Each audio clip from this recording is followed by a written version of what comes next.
ونصلي ونسلم على رسوله الكريم نشهد أن لا إله إلا الله وحده لا شريك له نشهد أن محمدا عبده ورسوله صلى الله عليه وسلم رب اشرح لي صدري ويسر لي أمري واحلل عقدة من لساني يفقهوا قولي أعوذ بالله السميع العليم من الشيطان الرجيم من همزه ونفخه ونفسه فی الدنیا والآخرہ، دنیا میں اور آخرت میں، یعنی اللہ تعالیٰ نے غور و فکر کرنے کا حکم دیا، تدبر کرنے کا حکم دیا۔ جو کچھ تم خرچ کرو اپنے مال میں سے بچا ہوا، اللہ کہتے دنیا والوں پہ خرچ کرو، دنیا میں بھی خرچ کرو، تمہیں اس کا ثواب، اس کا صلہ آخرت میں ملے گا۔ خرچ انسان دنیا میں کرتا ہے، اس کا درجہ انسان کو آخرت میں ملتا ہے۔ اور بعض دفعہ اس دینے کی برکت سے اللہ تعالیٰ ہمارے مالوں کے اندر بڑی برکت ڈال دیتے ہیں، بہت آنے والی مصیبتیں ڈال دیتے ہیں، بڑی پریشانیوں کو اللہ دور کر دیتے ہیں۔ آپ سامنے سائڈ پہ آ جائیں کیونکہ اسپیکر کی آواز خراب ہوتی ہے، آواز ہے، ہاں سامنے آ جاؤ۔ تو اللہ تعالیٰ فرما رہے ہیں کہ جو کچھ میں نے تمہارے لیے وضاحت کے ساتھ بیان فرمایا، اس کا تمہیں فائدہ دنیا کے اندر بھی ہوگا، آخرت کے اندر بھی ہوگا۔ یعنی پھر دنیا والا آخرت میں بتایا تھا نا، جس ہر کے اوپر لام الف لا ہو تو پچھلا مضمون ساتھ ملتا ہے کہ تاکہ تم غور و فکر کرو دنیا میں اور آخرت میں، یہ دنیا کے بارے میں اور آخرت کے بارے میں کہ دنیا میں کیا کر رہے ہیں جس کا صلہ ہمیں آخرت میں ملنا۔ اچھا کرو گے تو اچھا ملے گا، برا کرو گے تو برا ملے گا۔ آج جو ہم لوگ دنیا آخرت کی کھیتی ہے، جو کچھ ہم کریں گے اسی کا صلہ ہمیں ملے گا، دنیا کے اندر بھی اس کا صلہ ملے گا اور آخرت میں بھی اللہ نے عطا فرمائیں گے۔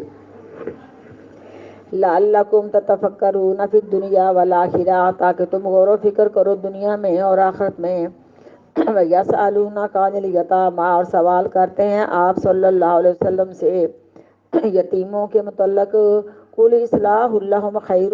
اے میرے پیغمبر فرما دیجیے گا یتیموں کو سنوارنا یا یتیموں کے مال کو سنوارنا بہت بہتر ہے ان کے لیے۔ وَإِن تُخَالِطُوهُمْ، اور اگر تم مل جل کر رہو گے آپس میں، فَإِخْوَانُكُمْ، بس وہ تمہارے دین کے بھائی ہیں۔ وَاللَّهُ يَعْلَمُ الْمُفْسِدَ مِنَ الْمُصْلِحِ، اور اللہ تبارک و تعالیٰ جانتا ہے یتیموں کو بگاڑنے کے متعلق، یتیموں کو سنوارنے سے یہاں اللہ جانتا ہے کون یتیموں کو بگاڑتا ہے اور کون یتیموں کو سنوارتا ہے۔ وَلَوْ شَاءَ اللَّهُ، اور اگر چاہتا اللہ تبارک و تعالیٰ، لَأَعْنَتَكُمْ، ضرور مشکل میں ڈال دیتا تم کو۔ اس سوال سے پہلے اللہ تعالیٰ نے اپنے بندوں کو یتیموں کے مال سے دو طرح سے محتاط رہنے کا حکم دیا۔ ایک آیت میں اللہ فرماتے کہ تم نے یتیموں کے مال کے قریب بھی نہیں جانا۔ دوسری آیت میں اللہ نے فرمایا جس نے یتیم کا مال کھایا اسے اپنے پیٹ میں جہنم کی آگ بھری۔ ان دونوں آیتوں کی وجہ سے صحابہ کرام بہت محتاط ہو گئے۔ ہم سب جانتی کہ وہ وقت وہ نہیں تھا جس وقت یتیم صرف ایک ہی گھر کا ہو کے رہ جاتا تھا، بلکہ اس یتیم کی فکر سارے خاندان کو ہوا کرتی تھی۔ پچھلے وقتوں میں آپ نے یہ بات سنی ہوگی کہ جس کی بیٹی سکھی ہے اس کا پورا خاندان سکھی ہے، اور جس کی بیٹی دکھی ہے اس کا پورا خاندان دکھی ہے۔ آج میں کہتی ہوں جس کی بیٹی دکھی ہے اس کے ماں باپ دکھی، باقی پورے خاندان کو کوئی ٹینشن نہیں ہے۔ پچھلا وقت تھا، تعلق تھا میرا بیٹا۔ اس طرح کا معاملہ ہوتا، کوئی بیوہ ہو جاتی، کسی کا خاوند اس کو طلاق دے دیتا، پورے خاندان والے اس کے سر پہ شفقت کا ہاتھ رکھتے، اس کی خدمت کرتے، اس کے ساتھ گھر والوں کے ساتھ تعاون کرتے۔ آج یہ چیز نہیں ہے۔ اسی طرح یتیم ہر گھر میں تھے، یتیم اپنا ہو یتیم بیگانہ ہو۔ یتیموں کو سنوارنے کا یعنی ان کے مال میں ان کے حالات پہ اصلاح کرنے کا، انصاف کرنے کا، سنوارنے کا مطلب بڑا وسیع ہے۔ انصاف کرنا، ان کی ذمہ داری پوری کرنا اتنا درجہ ہے، جس طرح کہ فرمایا آپ نے کہ یتیموں کی کفالت کرنے والا کل قیامت والے دن میرے ساتھ جنت میں برابر ہوگا، ایسا سبابہ اور وسطیٰ انگلیاں برابر ہیں۔ اور اگر ہم کسی یتیم بچوں کے پیار اور شفقت کے ساتھ ہم اس کے ساتھ معاملہ کریں گے تو کیا پتہ میں نے اپنے سارے بچے مکمل طور پہ کمپلیٹ کر کے شادی کر کے جانا ہے کہ پہلے چلی جانا ہے۔ اگر میں کسی کے بچوں پہ شفقت کا ہاتھ رکھوں گی، پیار کا معاملہ کروں گی، تو اگر میرے دو تین بچ جائیں گے تو ان کے ساتھ بھی کوئی انشاءاللہ اللہ تعالیٰ ثانیہ پیدا کر دے گا، کیونکہ جس طرح ہم کریں گے ویسے ہی ہم بھریں گے، ہمیں اس بات کا پتہ ہے۔ لیکن جب دو آیات آئیں کہ یتیموں کو سنوارنے کا بہت درجہ ہے، بگاڑنے کا بڑا گناہ ہے، اور تم یتیموں کے مال کے قریب بھی نہ جاؤ، جس نے یتیم کا مال کھایا اسے پیٹ میں جہنم کی آگ بھری۔ صحابہ کرام بہت محتاط ہو گئے۔ انہوں نے یتیموں کا کاروبار الگ کرنا شروع کیا، اپنا الگ۔ عورتوں نے گھروں میں یتیموں کا کھانا الگ بنایا، اپنا الگ بنایا۔ ایک دوہری مشقت۔ دوسرے نمبر پہ جو بچا ہوا کھانا تھا وہ خراب ہو جاتا، کوئی فریزر تو نہیں تھے، فریجیں تو نہیں تھی، بچا ہوا کھانا خراب ہو جاتا، اس میں یتیموں کے مال کا نقصان ہونا شروع ہو گیا۔ صحابہ کرام نے آپ سے سوال کیا کہ اللہ کے رسول جی کیا کریں گے، ہماری پرابلم ہو گئی ہے، مشکل ہو گئی ہے۔ اس طرح کہتے ہیں مشقت بھی زیادہ اور یتیموں کا نقصان بھی ہوتا ہے۔ اللہ رب العالمین نے اس کا جواب اس آیت میں نازل فرمایا کہ یتیموں کو اپنے ساتھ ملا کے ان کا کھانا اپنا کھانا اکٹھا کر لو، ان کا کاروبار اپنا کاروبار اکٹھا کر لو، جیسے بھی ہے، لیکن یتیموں کے مال کا حساب رکھو۔ تمہارا مال یتیموں کی طرف چلا جائے تو اچھی بات ہے، یتیموں کا مال تمہاری طرف نہ آئے۔ گھر میں اندازہ ہے کہ ہم لوگ اتنے ہیں، وہ اتنے ہیں، اس اندازے کے مطابق جتنے گھر والے اتنے یتیم ہیں، تو بجائے اس کے کہ وہ کھانا آدھو آدھ رقم سے بنے، بلکہ تھوڑا سا میرا زیادہ اس میں پیسہ آ جانا چاہیے تاکہ میرا ان کی طرف چلا جائے، ان کا میری طرف نہ آئے۔ اس طرح کاروبار کا حساب بھی لگا لیا جائے۔ حساب لگانے والوں میں کوئی حساب مشکل نہیں ہے، ہر حساب اللہ تعالیٰ آسان فرما دیتے ہیں۔ تو فرمایا وہ تمہارے دینی بھائی ہیں، تم ان کا کھانا اپنا کھانا اکٹھا کر لو، ان کے معاملات اپنے دیکھو مہینے کا راشن ہے، انسان نے اکٹھا لینا ہوتا ہے مثال کے طور پہ، اس میں تم اگر وہ آدھو آدھے یا وہ تیسرا حصہ تم تیسرا حصہ وہ چوتھا حصہ تم تین حصے ہو، تم اندازہ لگا کے ان کا بھی ساتھ سامان لے آؤ، اکٹھا لے آؤ، سب کچھ کرو، لیکن کوشش کرو کہ تمہارا ان کی طرف چلا جائے، ان کی طرف تمہارا ان کا تمہاری طرف نہ آئے۔ جیسے اللہ تعالیٰ نے یتیموں کی کفالت کرنے والے کفیل مرد حضرات کو بھی پابند کر دیا۔ اگر کفالت کرنے والا امیر ہے، یتیموں کے ہر کاروبار کی محنت پہ کچھ بھی مزدوری نہیں لے سکتا، لیکن اگر یہ یتیموں کی کفالت کرنے والا غریب ہے، مال یتیموں کا ہے، کفالت کرنے والے کے پاس کوئی روپیہ پیسہ نہیں ہے، ان کے یتیموں کے مال سے کاروبار کر رہا ہے، تو اپنی تنخواہ اتنی لے جتنی کی جائز اس کی بنتی ہے، ناجائز نہ کھائیے۔ یہ سورۃ النساء کے اندر بہت تفصیل سے انشاءاللہ ہم پڑھ لیں گے، یہاں اتنا ہی کافی ہے، لیکن دعا ہے کہ اللہ ہمیں یتیموں کے سر پہ پیار کا ہاتھ رکھنے کی توفیق دے۔ اور نبی علیہ الصلوۃ والسلام تو یتیموں سے بڑا ہی پیار کیا کرتے تھے، آقا علیہ السلام کی محبت تو بہت ہی زیادہ تھی۔ کئی ایک واقعات بھی آپ کے علم میں آئے ہوں گے کہ نبی علیہ الصلوۃ والسلام عید والے دن باہر نکلے، دیکھا کہ بچے رو رہے ہیں، دو تھے کتنے تھے ساری بات بعض ذہن میں نہیں رہتی، آپ نے ان کے چہروں کی غربت سے پہچانا، آپ نے ان کے سر پہ پیار کا ہاتھ پھیرا، ان کی وجہ پوچھی تو کہا ہمارے باپ سر پہ نہیں ہے، اور ہمیں تو کوئی خوشیاں اور لال لڑانے والا ہی نہیں ہے، ماں باپ نہیں ہے۔ تو نبی علیہ الصلوۃ والسلام نے ارشاد فرمایا تم اس بات کو پسند نہیں کرتے میں تمہارا باپ بن جاؤں؟ پھر آپ ان کو گھر لے کے آئے۔ سیدہ عائشہ رضی اللہ تعالیٰ سے فرمایا کہ ان بچوں کے ماں باپ نہیں، ان کو نہلاؤ دہلاؤ، ان کو کپڑے پہناؤ، ان کو بھی عید کی خوشیوں میں اپنے ساتھ شامل کر لو۔ اس طرح کے کئی ایک واقعات آگے پیچھے آتے ہیں، کیونکہ نبی علیہ السلام خود یتیم تھے۔ جب انسان یتیم ہو اس کو یتیمی کا احساس ہوتا ہے،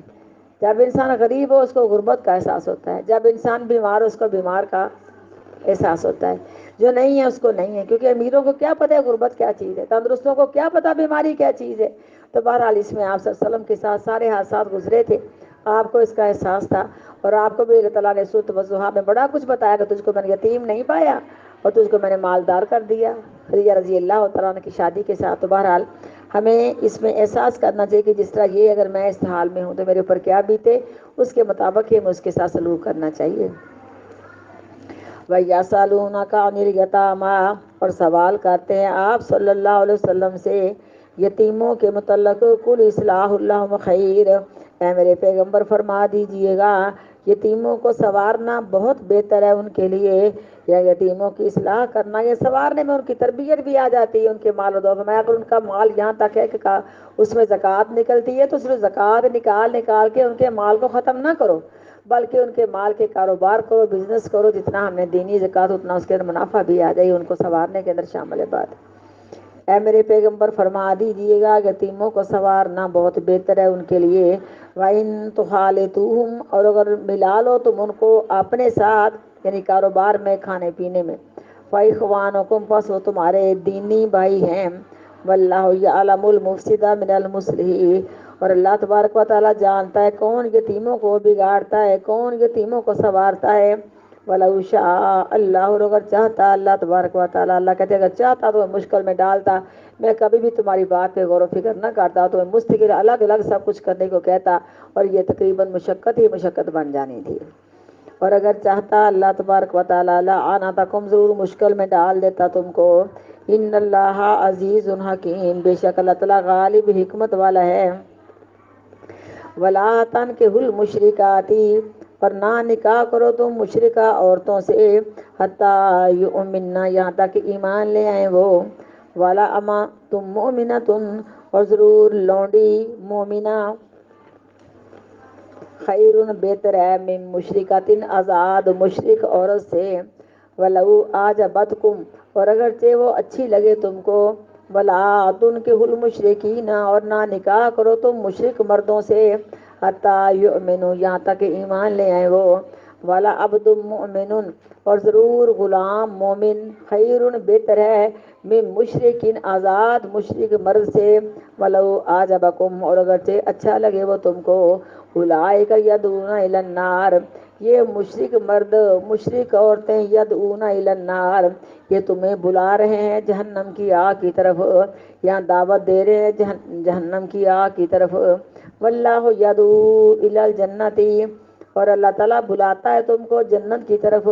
والمغفرت بیز نہیں اور بخشش کی طرف اپنے حکم کے ساتھ، وَيُبَيِّنُ آیَاتِهِ لِلنَّاسِ اور وضاحت کے ساتھ اللہ تعالیٰ بیان فرماتا ہے لوگوں کے لیے اپنی آیتیں، لعلہم یتذکرون تاکہ وہ نصیحت پکڑیں۔ اب یہاں رشتہ ناتا جوڑنے کے متعلق اللہ رب العالمین نے صاف کہہ دیا کہ لڑکی تم نے بیاہ نہیں ہے، کسی غلام سے اس کی شادی کر لو تو پکا مومن ہے، لڑکا بیاہ نہ کسی لونڈی سے اس کی شادی کر لو اگرچہ پکی مومن ہے، کیونکہ آزاد مشرک مرد آزاد مشرک عورتیں پتہ ہے آپ کو کس طرح بلا رہے ہیں۔ اس آیت کا تجربہ زندگی کے اندر ہوا، اگر مرد مشرکہ عورت سے نکاح کر لے، اگر مرد اپنے ایمان میں پکا ہے، مومن ہے، توحید کے عقیدے میں بالکل ریڈی ہے، کبھی بھی اس نے نہ اللہ کی ذات کے ساتھ کسی کو شریک ٹھہرایا، نہ اللہ کی صفات میں، نہ اللہ کی عبادت میں کسی کو شریک ٹھہرایا، اپنا اثر و رسوخ استعمال کر کے، اپنا غلبہ کر کے اس اپنے آنے والی مشرکہ عورت کو آہستہ آہستہ واعظ و تبلیغ کر کے توحید کے عقیدے کی طرف لے آئے گا۔ لیکن اگر یہ ایمان کا کمزور ہے، تقوی کا کمزور ہے، تو پھر ان کا آپس میں درمیان میں سمجھوتا ہو جائے گا، یعنی یہ اپنے توحید کے عقیدے سے کمزور پڑ جائے گا اور وہ اپنے شرک کے عقیدے کے اندر پکی ہو جائے گی، تو گناہ گار دونوں ہی ہیں، گناہ میں دونوں برابر کے شریک ہیں۔ اسی طرح اگر مرد مشرک ہے تو عورت توحید والی یہ چیز دیکھنے میں آئی کہ کبھی بھی وہ عورت اپنے خامد کو قائل نہ کر سکی توحید کے عقیدہ پر، یہاں تک کہ بچے بھی اس کے جوان ہو گئے، اب کھینچا تانی ہے، وہ کہتا ہے میں نے مشرکوں کے اندر کرنا، یہ کہتی میں نے توحید والوں میں کرنا ہے، آپس میں ان کی جب پرش کا معاملہ بڑھتا ہی چلا گیا تو معاملہ خراب ہوا، بچوں کی تربیت خراب ہوئی، بچوں کے اوپر ذہن رکھنے والے، تربیت کرنے والے، ہولڈ رکھنے والے ان کا عقیدہ ہی ایک نہیں ہے۔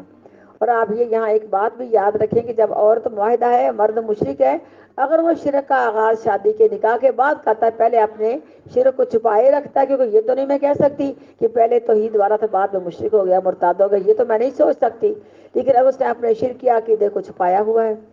لڑکی والوں کو نہیں بتایا۔ یہ بڑے دھوکے ہو رہے ہیں آج کل، نکاح کے بعد پتہ چلا لڑکا مشرک ہے تو اس لڑکی کا نکاح آٹومیٹکلی ٹوٹ جائے گا، اس کا نکاح اس سے نہیں ہوگا، ٹوٹ جائے گا اس کا نکاح، اسے اپنا ہاں لہرگی اختیار کر لے، کیونکہ مشرک اور مومنہ عورت کا آپس میں کیسے معاملہ چل سکتا ہے؟ میں نے کہا مشرکہ اگر عورت ہے، مرد پکا مومن ہے تو اس کو کھینچا تانی کر کے سمجھا کے کچھ نہ کچھ اپنے دین میں آہستہ آہستہ کر کے لے آئے گا۔ اور بعض مرتبہ ایک سمجھو کہ ہمارے اس معاشرے کے خلاف معمول ایسی چیزیں بھی دیکھنے میں آئی ہیں کہ عورت اثر و سوکھ والی تھی، مالدار تھی، خاوند کی اس سے محبت تھی، اس نے اپنے مشرک مرد کو واز کر کر کے توحید والا بنا دیا، اس نے داڑھی پوری رکھ لی، اس نے اسلام کے مطابق توحید کے عقیدے پر نمازیں پڑھی، اس کا سارا عقیدہ درست ہو گیا، اللہ ماشاء اللہ کبھی یہ بھی چانس دیکھنے میں آئے کہ کم ہے۔ عورتوں کو اس میں لانے کے لیے تو مرد زیادہ کامیاب ہو جاتے ہیں، لیکن دیکھو ہمیں نبی صلی اللہ علیہ وسلم کی سنت سے کیا چیز ملتی ہے؟ فرمایا عورت سے 4 وجہ سے نکاح کیا جاتا ہے، خوبصورت ہو، مال والی ہو، خاندان کی ہو، آخر میں فرمایا کہ علم والی کے ساتھ کامیابی حاصل کر، تیرا ناک خاک آلودہ ہو جائے، جو چیز ہم نے سب سے پہلے دیکھنی تھی وہ سب سے آخر میں دیکھتے۔ دیکھو بچی باعمل ہے، پڑھی لکھی ہے، لونڈی ہو تو پرواہ کو نہیں، غریب باپ کی بیٹی پرواہ کو نہیں، یتیم بچی ہے پرواہ کو نہیں، لیکن میں نے دیکھا جن بچیوں کے ماں باپ کے گھر چھوٹے ہوتے ہیں، سر پہ باپ نہیں ہوتا، کوئی بھائی جہیز دینے والا نہیں ہوتا، اس طرح کے مسائل رشتے آتے ہیں تو واپس چلے جاتے ہیں کیونکہ کچھ نہیں ملنا۔ اور یہی ہوا تھا پاک پیغمبر کی پیدائش پہ، تمام قبیلے کی انائیں آئی ہیں، لیکن جب پوچھتی ہیں سر پہ باپ کو نہیں تو واپس چلی گئی ہیں کہ ہمیں اس سے کچھ مزدوری تو ملنی کو نہیں، اس بچے کو ہم نے گود میں لے کے کیا کرنا ہے۔ آخر کار بھاگ جاگ پڑے مائی حلیمہ رضی اللہ تعالیٰ عنہ کے، انہوں نے اپنی گود میں لیا تو رونقیں لگ گئیں، مال و دولت کی ریل فیل ہو گئی۔ لیکن آج یہ چیز دیکھی جاتی ہے، لیکن آپ نے فرمایا کہ علم والی کے ساتھ کامیابی حاصل کر، اگر علم والی ہے اس کو سارا پتا ہوگا کس کا مقام کیا ہے، کسی کا درجہ کیا ہے، اس کے حساب سے اس نے سب کے ساتھ معاملہ کرنا ہے. یہ نہیں کہ اپنی مرضی کر کے سب کو اپنے پاؤں تلے دبا کے اور اپنا معاشرہ خود اپنے ہاتھ میں لے لے گی، یہ بات نہیں پائی جاتی. تو بہرحال سمجھ آئی کہ اللہ کی قرآن کی آیت کی خلاف ورزی نہیں کرنی چاہیے. الحمدللہ رب العالمین. ہمیں رشتہ دیکھنے میں سب سے پہلے عقیدہ دیکھنا چاہیے. لڑکی دیکھنی ہے، اگر لڑکا کم پڑا ہوا، مثال ہے کہ دین کے جو طریقہ کار ہیں شرائع اسلام کو جانتا ہے، ہر چیز کا اس کو پتہ ہے، لیکن اس کو بہت زیادہ اس نے ڈگریاں نہیں حاصل کی کہ بخاری پڑھ لی، مسلم پڑھ لی، بڑا کچھ پڑھ لیا، لیکن دین کے طریقوں پہ وہ پکا مضبوط ہے، تو کوئی بات نہیں، اس سے نکاح کر دیا جائے. لڑکی کم از کم مکمل طور پہ علم حاصل کرنے والی ہو. لڑکی کی گود میں بچے پیدا ہونے، اس نے اپنے مستقبل میں اپنے بچوں کو سب کچھ سکھانا ہے. اگر وہ بیچاری کو کچھ الگ بے ہی نہیں آتا ہوگا تو بچے ناڑی پیدا ہوں گے، جاہل پیدا ہوں گے. کبھی دیکھیں ہم نے بڑے بڑے علماء کرام کے گھر ہم نے جاہل عورتیں دیکھی، ان کے بچے لگتے ہی نہیں کہ اس مولوی صاحب کے ہیں، کیونکہ اس کو ماں کی گود سے تربیت ملی ہی نہیں. ماں کی گود بچے کے لیے پہلا مدرسہ ہے. میں نے دیکھا میری بہویں ماشاء اللہ ساری پڑھی لکھی ہیں، آپ ان کے پاس چند گھڑیاں گزار کے دیکھیں، آپ دیکھیں صرف اللہ کا ذکر ہی ان سے ملتا ہے. بچہ گرا ہے، کچھ کھلانا ہے، کچھ پلانا ہے، کوئی بات چیت ہو رہی ہے، بالکل اتنا خوش کر دیتی ہیں مجھے. یہی فائدہ ہوتا ہے پڑھی لکھی بہو لانے کا. پڑھی لکھی عملی زندگی، نیک باپ کی بیٹی، بے شک وہ لونڈی ہے، بے شک غریب باپ کی بیٹی ہے، بے شک اس کے ماں کے گھر میں کچھ بھی نہیں ہے. ہمیں تو دیکھو نا، اگر سارا کچھ میرا بیٹا ماں باپ نے دے دے تو مجھے اس کا کیا فائدہ ہے؟ وہ تو اس کا اپنا ذاتی فائدہ ہے. ٹھیک ہے، مجھے تو اس کے کردار سے آگے اپنی اولاد سے تعلق ہے نا، کہ میرے ہونے والے پوتے پوتیاں ماشاء اللہ وہ دیندار بنے، وہ حافظ بنے، وہ پروفیسر بنے، وہ خطیب پاکستان بنے. ہمیں تو اس بات کی خوشی ہے. اس لیے بہویں لائی ہوں تو الحمدللہ پڑھی لکھی. کچھ مجھ سے پڑھ کے میرے بچوں کے ساتھ شادی ہو گئی ہے، اور کچھ پیچھے ہی ماشاء اللہ میری فریہ مکمل پڑھی تھی ابیبا، ایک شیخ الحدیث کی بیٹی میری بھانجی ہے.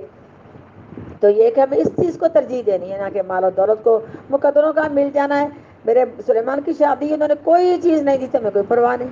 یہ معاملات تو اپنے اپنے ہوتے ہیں، بعد میں دے لیں نہ دے دیں، ہمیں مال و دولت سے کیا تعلق ہے. ہمیں دیکھنا کہ بچی کا کردار کیسا، بچی کا علم کیسا ہے، اور بچی کیا دین کے اندر دین کے رنگ میں رنگی ہوئی ہے، یا کہ بالکل ہی آج کل کے معاشرے میں دقیانوسی ذہن رکھنے والی ہے. تو بہر اللہ تعالیٰ کا قرآن ہے، سچا ہے. ہمیں اس رشتہ کو تلاش کرنے میں سب سے پہلے اس بچی کا علم دیکھنا چاہیے، اس کی عملی زندگی دیکھنی چاہیے. بڑی بڑی نیک بچیاں آج بھی زمین پہ ہیں. اللہ تعالیٰ میری بچیوں کے اور بچوں کے مقدر اچھے کرے. سارے بچوں کے لیے دعا کہ اللہ ان کے مقدر اچھے کرنا. میری مسرا کے مقدر بھی اللہ اچھے کرے. بیٹا اگر مقدر اچھے ہیں، نیک لوگ ہیں، ہماری بچی کا بھی دین وہ سورا رہے گا، اور وہ بھی دیندار رہے گی. اگر وہ لوگ کمزور ہیں تو بچیاں تو پہلے ہی کمزوری کا مظاہرہ کر بیٹھتی ہیں.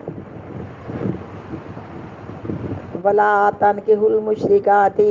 اور نہ نکاح کرو تم اپنے بیٹوں کا مشرکہ عورتوں سے، حتی یؤمنن، یہاں تک ایمان لے آئے وہ. ولا امۃ مؤمنۃ، اور ضرور لونڈی مومن، خیر بہتر ہے، من مشرکۃ، آزاد مشرک عورت سے.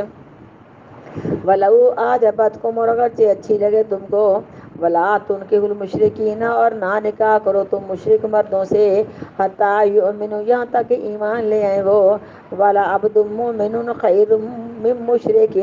اور ضرور غلام مومن خیر بہتر ہے، من مشرک، آزاد مشرک مرد سے. ولو اعجبکم، اور اگرچہ اچھا لگے تم کو. ہم اپنے رنگ ڈھنگ دیکھتی ہیں، بچی کا قد دیکھتی ہیں، بلکہ انچی ٹیپ کے ساتھ ناپ کے ہر چیز دیکھی جاتی ہے. دیکھو میرے پاک پیغمبر کے دور میں کتنی سادگی تھی. نبی علیہ الصلوۃ والسلام نے ایک اپنا طالب علم بھیجا، حبشی کالا سیاہ، جا کے دستک دیتا ہے، کہتا اللہ کے رسول کا پیغام ہے کہ اپنی بیٹی کا نکاح میرے ساتھ کر دو. وہ بات سن کے چپ رہ گئے. پیغام نبی علیہ الصلوۃ والسلام کا، بچہ حبشی ہے، بچی چاند کی طرح گوری چٹی ہے، یہ کیا ہوگا؟ لیکن وہ آپس میں خسر پسر کر رہے ہیں، باتیں کر رہے ہیں کہ کیا کرے گا، جواب دیتے تبھی پریشانی ہے. اگر نکاح کرے زمین و آسمان کا فرق ہے. بچی کے کان کے اندر آواز آ گئی. جب بچی نے اس کی وضاحت چاہی تو بچیوں کو اپنے رشتے کے اندر بولنا چاہیے. اور یہ چپ کر کے بیٹھی رہے. میرے جامعہ میں کئی پڑھنے والی بچیاں، ان کے نکاح مشرکوں کے ساتھ ہو گئے، جو قبروں میں سجدے کرنے والے بے نماز بچے پکے سمجھو کہ مشرک تھے، اور ان کے پہلے نکاح بھی ہو چکے تھے. یہ سب کچھ ہوا، لیکن یہ ان لوگوں کو اس بات کی سزا ملتی. میں بات سے وضاحت سے نہیں کرنا چاہتی، نام لینا نہیں پسند کرتی. ان بچیوں کو نیک رشتوں کے لیے میں نے دعوت دی تھی. بچے نیک تھے، مدرسے والے لوگ تھے، بڑے نیک تھے. ہلکا سا گورے چٹے بچے تھے، ساتھ ہلکا سا تھا کہ کسی کا کوئی مسئلہ قدرتی طور پہ ٹانگ میں پولیو سے کمزوری معمولی سی، جو عام چال میں نہیں پتہ چلتا، بلکہ جب دوڑتا تھا بچہ تب پتہ چلتا تھا. حافظ قرآن بچہ تھا، بڑے دینی معاشرے کے لوگ تھے، ذات بھی ان کی بڑی اونچی تھی، انہوں نے کہا ہم نہیں کرنا، حالانکہ جو لڑکی تھی وہ موٹی تھی، پکے رنگ کی تھی، اس میں کوئی لمبی چوڑی خوبی نہیں تھی، عمر بھی اس کی کافی تھی، لیکن تھی وہ سلجھی ہوئی گھر کے نظام کو چلانے والی۔ جب انہوں نے نفی میں جواب دیا، میں نے بار بار کہا، میں نے کہا دیکھو تم نے رشتہ ٹھکرایا ہے، اس کی سزا نہ کہیں مل جائے، دیکھنا اس بچی کا نکاح کسی مشرک سے نہ کرنا۔ مشرک سے کیا، اس کی پہلی بیوی تھی، سارا معاملہ تھا، پھر بعد میں روتی ہوئی ملتی، میں کہتی رو تمہاری ماں نے تمہارے مقدر جلا دیے، جب تم نے مشرک کے ساتھ اپنا رشتہ قائم کر لیا تو تب کب جا کے بیٹا پھر وہ کوستے ہیں، یہ وہ کرتے ہیں، آگے بن فلان ٹمکان جو دل کرے کہتے ہیں۔ اب بچوں کا شیرازہ بکھر جاتا ہے، کوئی بچہ باپ کی طرف ہے، کوئی بچہ ماں کی طرف ہے، تو ان کا آپس میں معاملہ بالکل بگڑ گیا۔ کوئی کہتا جب جوان ہوئے میں نے دیکھا، وہ کہتا میں نے سنیوں میں نکاح کرنا، وہ کہتی میں نے الحدیثوں میں نکاح کرنا ہے، پھر بھی ان کا آپس میں لڑائی جھگڑا ہونے کی وجہ سے بچوں کی عمریں اتنی زیادہ ہو گئی کہ ان کے نکاح ہی نہ ہوئے۔ بیٹا اللہ تعالیٰ معاف کرے، دیکھا جائے۔ اس لڑکی نے کہا کہ آپ اس بات میں کیوں پریشان ہو، جس کا دل سفید ہے، جس کا دل وائٹ ہے، مجھے اس سے نکاح کرنے کے اندر کوئی پرابلم نہیں ہے۔ اللہ کے ہاں تو نہ کالے کو گورے پہ فضیلت ہے، نہ گورے کو کالے پہ فضیلت ہے، اللہ کے ہاں تو ہم سارے اس کے بندے ہیں۔ دیکھو کتنا اچھا پاک پیغمبر کا پیغام تھا، لیکن آج ہماری بچیاں اس بارے میں پیش قدمی نہیں کرتی۔ میں کہتی بول پڑا کرو کہ مومن ہونا چاہیے، مشرک نہیں ہونا چاہیے، ہم نے مشرکوں کے گھر نہیں جانا، اتنی اجازت اللہ نے دی۔ فرمایا تم نکاح نہیں کر سکتے اپنے لڑکے کا کسی لڑکی سے جب تک اس لڑکی سے اجازت نہ لے لو، اور لڑکے کو کہا تو غیر جانبدار ہو کے اس کو دیکھ بھی لے تاکہ کل کو معاملہ نہ خراب ہو۔ بلو آج ابکم، اور اگرچہ اچھا لگے وہ تم کو، اولئک یدعون الی النار، یہ مشرک مرد مشرک عورتیں پکارتے ہیں جہنم کی آگ کی طرف، واللہ یدعو الی الجنۃ والمغفرۃ باذنہ، اور اللہ تبارک و تعالیٰ پکارتا ہے جنت کی طرف اور بخشش کی طرف باذنہ، اپنے حکم کے ساتھ، ویبین آیاتہ للناس، اور وضاحت کے ساتھ اللہ تبارک و تعالیٰ بیان فرماتا ہے اپنی آیتیں للناس، لوگوں کے لیے، لعلہم یتذکرون، تاکہ وہ نصیحت پکڑیں، ویسألونک عن المحیض، اور سوال کرتے ہیں آپ سے حیض کے متعلق، قل هو اذن، اے میرے پیغمبر فرما دیجئے گا وہ بیماری کے دن ہیں یا پلیدی والے دن ہیں، فاعتزلوا النساء فی المحیض، بس علیحدہ رہو تم اپنی عورتوں سے حیض کے دنوں میں، ولا تقربوہن، اور نہ قریب جاؤ ان کے، یعنی صحبت کرنے کے لیے، حتیٰ یطہرن، یہاں تک کہ پاک ہو جائیں وہ، فإذا تطہرن، اور جب پاک ہو جائیں، فأتوہن من حیث امرکم اللہ، بس جاؤ ان کے پاس، یعنی صحبت کرنے کے لیے، من حیث امرکم اللہ، جہاں سے حکم کیا تم کو اللہ تبارک و تعالیٰ نے، ان اللہ یحب التوابین، بے شک اللہ تبارک و تعالیٰ یحب التوابین، پسند رکھتے ہیں توبہ کرنے والوں کو، ویحب المتطہرین، اور پسند رکھتے ہیں پاک رہنے والوں کو۔ اب حیض ایک قدرتی خون ہے جو ہر تندرست عورت کا شروع سے لے کے اما حوا سے لے کے روٹین چلتی آ رہی ہے، اس کی شکل مختلف ہے، کوئی بچیاں اپنی ماؤں کی عادت پہ 20 دن کے بعد ان کو پیریڈ کے دن آتے ہیں، 8 دن رہتے ہیں، اس کی حد بھی 10 دن ہے، اس سے اوپر اگر آئے تو وہ مستحاضہ کا خون ہوگا اور وہ حیض کا نہیں ہوگا۔ لیکن سوال یہ کیا کہ کیا اس معاملے کے اندر کیا کیا جائے، سوال کیوں پیدا ہوا، اس لیے پیدا ہوا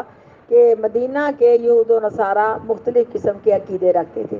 یہودی مینسز والی عورت کو بالکل الگ تھلگ کر دیتے، اس کے ہاتھ کا پکا ہوا کھانا بھی نہ کھاتے، اس کو اپنے ساتھ بھی نہ بٹھاتے، اس کے ساتھ مس کرنا بھی یعنی ہاتھ لگانا بھی گناہ سمجھتے، اس کا کمرہ، اس کے برتن، اس کی ہر چیز الگ ہو جاتی ہے، چھوت بن جاتی وہ عورت۔ اور نصارہ ان دنوں میں صحبت بھی کر گزرتے، افراط و تفریط کا معاملہ۔ اللہ تعالیٰ نے منصفانہ فیصلہ کیا کہ حیض والی عورت جو ہے نا، یہ اس کے حیض کا خون ہے، 2 چیزوں کی پابندی ہے، قرآن کو مس نہیں کر سکتی، لفظ حدیث کا مسا آتا، اور یہ مس کر رہی ہیں نا، قرآن پکڑ رہی ہیں، یہاں سے ورقے بھی الٹا رہی ہیں، پتہ نہیں کہاں سے انہوں نے اجازت لے لی ہے۔ اللہ اس گروہ کو ہدایت نصیب فرمائے، ہدایت نصیب فرمائے۔ مینسز والی لڑکی، میں نے مشرق پابندی سے کہا کہ بیٹا یہ دن اپنے ریل پہ قرآن رکھ کے لو، میری طرح لکڑ کی ریل، اور پینسل کے ساتھ اپنا قرآن پاک کھولو، تم نے لڑکیوں کی طرح نہیں کرنا جو بچیاں ہلکا سا کپڑا رکھ کے قرآن کھولتی ہیں، پکڑتی ہیں، اپنے سینے کے ساتھ لگایا، تو شریعت سے یہ چیز ثابت نہیں ہوتی۔ صحیح بخاری میں اتنا آتا ہے کہ اس طرح کی عورت اپنے قرآن پاک کو فیتے سے پکڑے، یہ فیتا نا اس کا تنی، اس سے پکڑ کے جا کے پکڑائے، اس کے علاوہ وہ قرآن پاک کو چھو نہیں سکتی، مس نہیں کر سکتی۔ لیکن بہرحال 2 چیزوں کی پابندی ہے کہ نماز نہیں پڑھنی لیکن نماز کی معافی ہے، نماز کی قضا نہیں ہے۔ روزے فیتا پکڑ کے، یہ فیتا سمجھتے نہیں، یہاں سے پکڑ کے آپ قرآن پاک لٹکا سکتے ہیں، لٹکا کے پکڑ سکتے ہیں، لیکن اس کے لٹکایا کب جاتا ہے؟ آپ دیکھتی نہیں بچیاں اپنے سینے کے ساتھ لگا کے لا رہی ہیں، ہلکا سا دوپٹہ جو ہم نے ان کا یونیفارم کا بنایا، یہ ان کے لیے دوپٹہ قرآن پاک پکڑنے کے لیے کافی، میں اس کے خلاف ہوں، میرا نہیں ضمیر گوارا کرتا اور نہ ہی میں نے ایسا کرنا پسند کیا۔ وہ گروہ کا نام لینے کا کیا فائدہ؟ انہوں نے لوگوں کو قرآن پاک پکڑا کے، جب ان لوگوں نے ٹیشو پیپر کے ساتھ قرآن پاک کا پکڑنے کا آغاز کیا تھا، رواج نکالا تھا، رسم نکالی تھی، بدعت نکالی تھی، سب کچھ کہہ سکتی ہوں، اس وقت میں نے پیشین گوئی کی تھی کہ یہ گروہ ایسا ہے، ایک وقت آئے گا ڈائریکٹ قرآن پاک کو پکڑے گی، اور مجھے کہا گیا باجی آپ کو بھی لکھا پڑھتا ہے، میں نے کہا نہیں بیٹا آئے گا، تو تقریباً 8-10 سال کا وقفہ ہوگا یا بھول نہ جاؤں تو اتنا، اس کے بعد اب وقت میری زندگی میں آنکھوں میں آ گیا، وہ قرآن پاک کو ایسے پکڑے ہوئے ہیں، اور قرآن پاک کو ان ہاتھوں سے گلوز کے بغیر یہ ورکے الٹا رہی، کہتی جہاں قرآن نہیں لکھا وہاں الٹایا جا سکتا، حالانکہ حدیث میں مس کرنے کا حکم نہیں آیا، نہ قرآن پاک کو پکڑ سکتی ہے، نہ نماز پڑھ سکتی ہے، لیکن نماز کی معافی ہے اور روزوں کی معافی نہیں، روزے نہیں رکھنے لیکن روزوں کی قضا دینی ہے۔ مثال ہے کہ روزہ کھلنے کے ٹائم کے عین وقت پہ آپ کو مینسز آ گئے، آپ کا روزہ وہ ٹوٹ گیا، اس کے بدل آپ نے رکھنا ہے، ٹھیک ہے۔ اور نماز کا معاملہ ہے کہ ہر نماز میں آپ نے خیال رکھنا ہے کہ ایک نماز کے بعد دوسری نماز کا ٹائم ہے، اب آپ کو ظہر کے وقت مینسز آئے، صبح کی نماز پڑھ لی پھر تو ٹھیک ہے، اگر عصر کے وقت آئے تو ظہر کی نماز نہیں پڑھی تو آپ پر عصر ظہر دو نمازیں آ گئی، کیونکہ ظہر کا اینڈ ٹائم، عصر کا اول ٹائم، آپ اس کا اندازہ نہیں لگا سکتے۔ تو بہرحال یہ دیکھیں کہ جو اذان دیکھو نا 12 مینسز آئے آپ کو، تو آپ دیکھیں کہ وہ تو نماز کا ٹائم ہو چکا تھا، اذانیں بے شک 12:15 ہوتی ہیں یا اذان ہونے کا ٹائم تھا، لیکن میں نے کئی لڑکیوں کو دیکھا کہ میں نے چھٹی مل گئی، مجھے چھٹی نہیں کہنی چاہیے، کہنا چاہیے کہ مجھے رخصت مل گئی، چھٹی نہیں ملتی نماز سے، لیکن بہرحال اس کو اپنی نماز کا حساب لگا کے بعض اس کو 2 نمازیں پڑھنی پڑتی ہیں، کیونکہ ظہر کی نماز کا ٹائم ہو چکا تھا، اینڈ عصر کی نماز کا آغاز تھا، نہ اس نے ظہر کی پڑھی نہ اس نے عصر کی پڑھی، عصر کی نماز کی سٹارٹ میں اس کو پیریڈ آ گئے تو اس پر 2 نمازیں ہو گئی، ظہر عصر، اب اس کو پاک ہونے پر یہ دونوں نمازوں کی قضائی دینی پڑے گی، فرض پڑھنے سنتے نہیں پڑھنے، ٹھیک ہے۔ اس کے علاوہ آپ نے غور رکھنا کہ آپ پاک کب ہوئے ہیں، پاکی میں بھی عورتیں سستی، لڑکیاں سستی کرتی ہیں کہ عصر وقت پاک ہو گئی ہیں اور کرتے کرتے مغرب کی نماز میں جا کے غسل کرتی ہیں، اور ظہر کی نماز بھی اس کی گئی، عصر وقت پاک ہوئی ہیں، ظہر کا ٹائم عصر تک رہتا وہ بھی گئی، عصر کی بھی گئی، اور سستی میں مغرب کے ٹائم پڑا، 3 نمازوں قضائی۔ بعض روایتوں میں آتا کہ 3 نمازوں کی قضائی دے، یہ طریقہ کار اختیار کرنے والی لڑکی، اس میں دیکھنا کہ پاک کب ہوتی ہیں، کیونکہ صحابیات جو ہے نا انصارہ کی عورتیں، سیدہ عائشہ فرماتی رضی اللہ تعالیٰ عنہ کہ رحم کرے اللہ انصارہ کی عورتوں پہ، رات گئے تک کاٹن کو اپنی نجاست لگا کے ڈبی میں بند کر کے لے کے آتی، ہماری نجاست کا اذان، اس کو اذان تکلیف بھی کہا جاتا ہے، گندگی بھی کہا جاتا ہے، پلیدی بھی کہا جاتا ہے، مینس کا خون پلید ہے، کاٹن کو لگا کے لے کے آتے کہ یہ کلر ہو چکا ہے تو کیا ہم پاک ہوئی ہیں کہ نہیں، کیونکہ جب سرخی سے پلاہٹ پہ آئے تو پاکی کا آغاز ہوتا ہے، جب بالکل وائٹ پانی آنا شروع ہو جائے، کاٹن سے پتہ چل سکتا ہے کاٹن بہت وائٹ ہے، اس کے ساتھ جلدی اس کے اندر تمیز پیدا ہو جاتی ہے، تو لگا کے ڈبی کے اندر بند کر کے لے کے آتی، حالانکہ نہ اس وقت لائٹنگ ہوتی تھی، نہ رات کو نہانا آسان ہوتا تھا، ساری مشکلات ہی مشکلات ہیں، پانی بھرا ہوا، کیا مشکلات گنے ہم ان کو، ہم تو بہت ہی سہولتوں میں، سمجھو کہ ہم تو بادشاہی زندگی بسر کر رہے ہیں، ہمارے گھر میں ہر وقت ہر چیز موجود ہے الحمدللہ موسم کے لحاظ سے، ان کو کتنی پریشانی تھی کہ ایسا نہ ہو کہ رات کے آدھے حصے میں ہم پاک ہو جائیں اور ہم سستی کے ساتھ لیٹی رہیں اور ہمارے اوپر نماز کا ٹائم ہو چکا ہو اور ہم صبح کی نماز پڑھ کے جان چھڑائیں، کیونکہ عشاء کی نماز کا ٹائم صبح تک رہتا ہے، صبح تک رہتا ہے، اس کو صبح کی نماز سے پہلے اگر جو مینسز کا مسئلہ ہے نا تو اس کو یقین کرنا چاہیے، ہو سکتا ہے کہ سونے پر میں 11 بجے پاک ہو گئی ہوں لیکن میں سوئی رہی، غسل نہیں کیا، تو عشاء کی نماز پاکی میں آ گئی نا، کیونکہ 12 بجے سے پہلے پہلے ہم نے پڑھ لینی ہے۔ اس احتیاط کے لیے وہ جو تھی انصارہ کی عورتیں اس مصروفیت میں، اس حالات میں، اندھیرے رستوں میں، گلی کوچوں میں وہ آ جاتی تھی، کسی بات کا خیال نہیں کرتی تھی کہ نیند ہماری خراب ہوگی، مسئلہ پوچھا کرتی تھی، اس لیے ہمیں بھی اس کا خیال رکھنا چاہیے اور جلدی ہی پاکی ہونے کے بعد غسل کر کے نماز پڑھنی چاہیے، تو اس کو اللہ تعالیٰ اذان کہتے ہیں بیماری کے دن،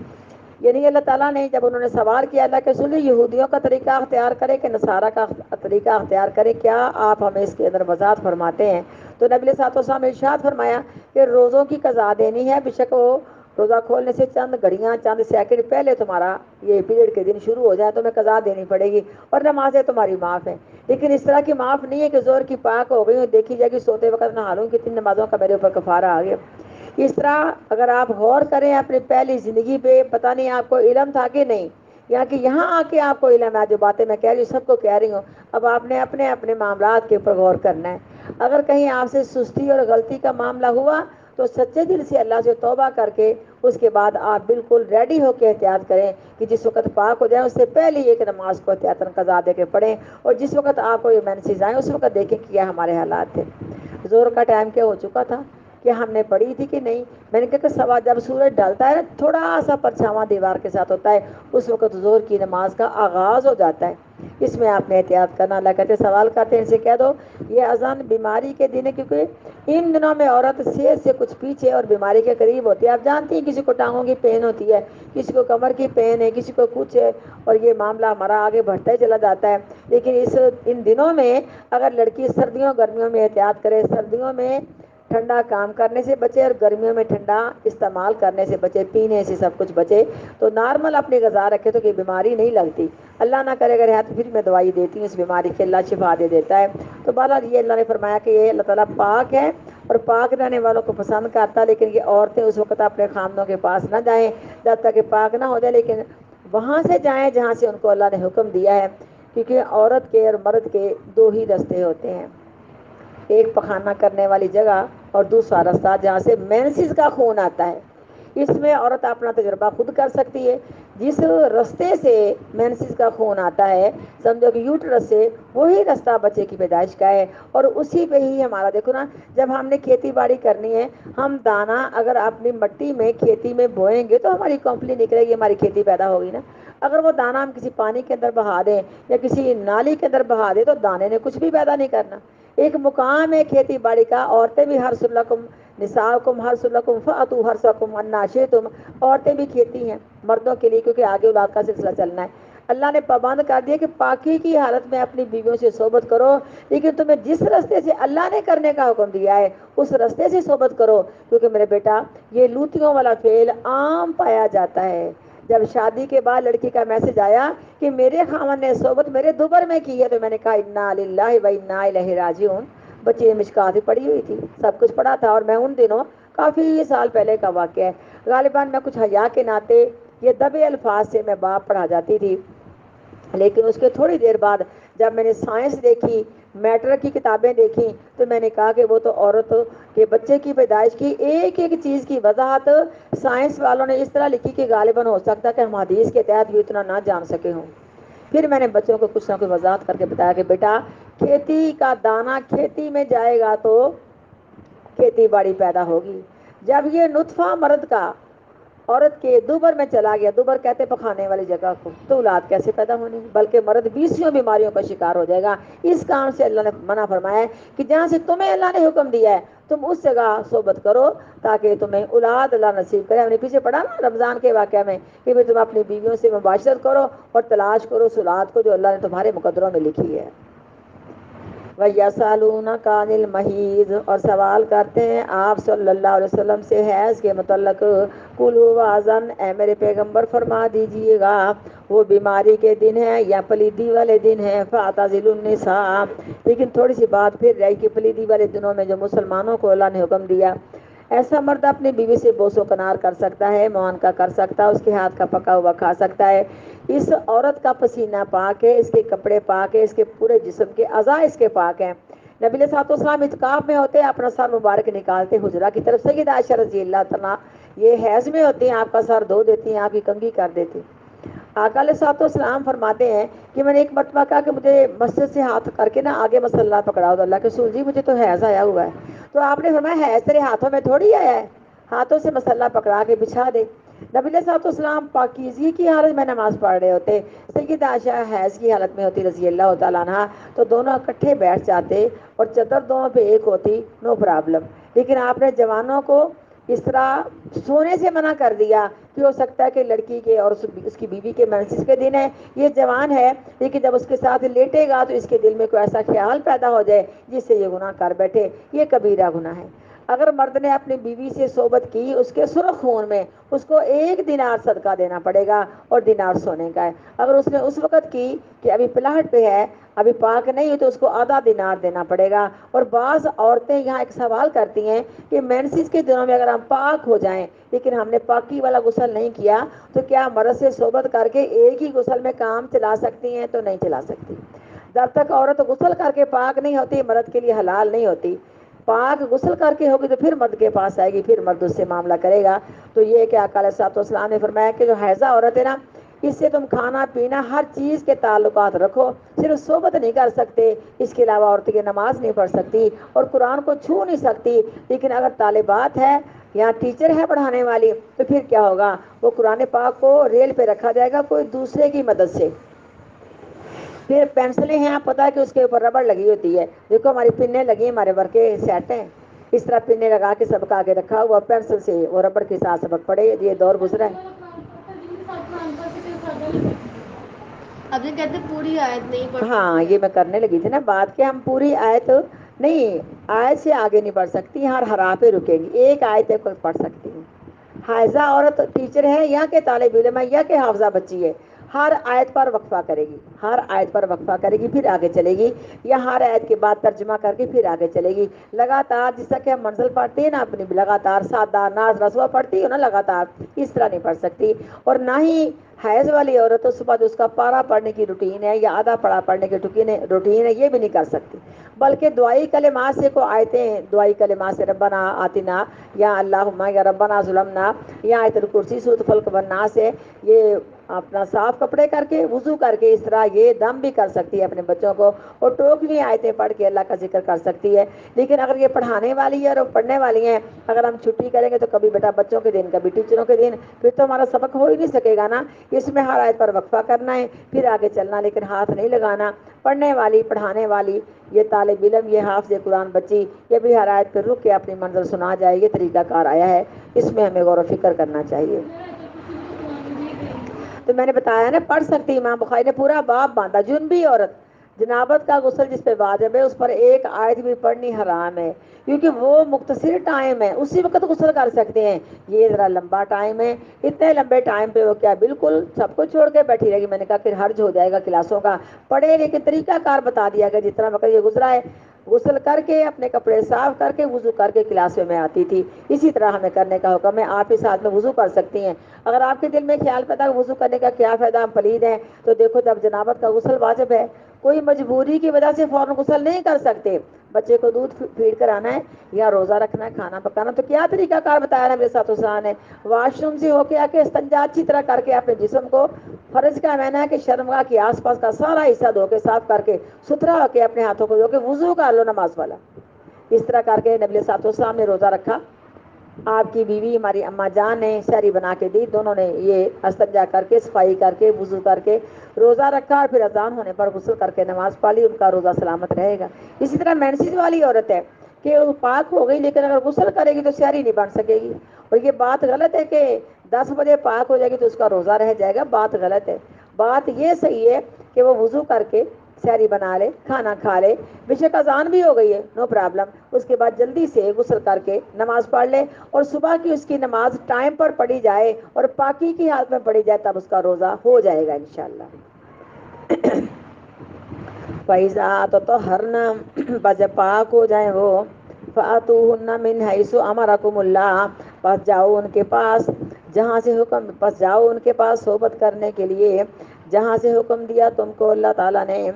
ان اللہ یحب التوابین، بے شک اللہ تبارک و تعالیٰ محبت رکھتا ہے توبہ کرنے والوں سے۔ اگر غلطیاں ہوگی تو میں نے پہلے ہی کہا کہ توبہ کر لو، آگے اپنی نمازوں میں احتیاط کرو، چکنا ہو جاؤ کہ کس وقت پاک ہو یا کس وقت نماز پڑھنی ہے۔ وَيُحِبُّ الْمُتَطَہِّرِينَ، اور پسند رکھتا ہے پاک رہنے والوں کو۔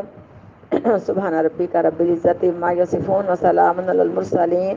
والحمد للہ رب العالمین۔ سبحانک اللہم وبحمدک، نشہد ان لا الہ الا انت، نستغفرک ونتوب الیک۔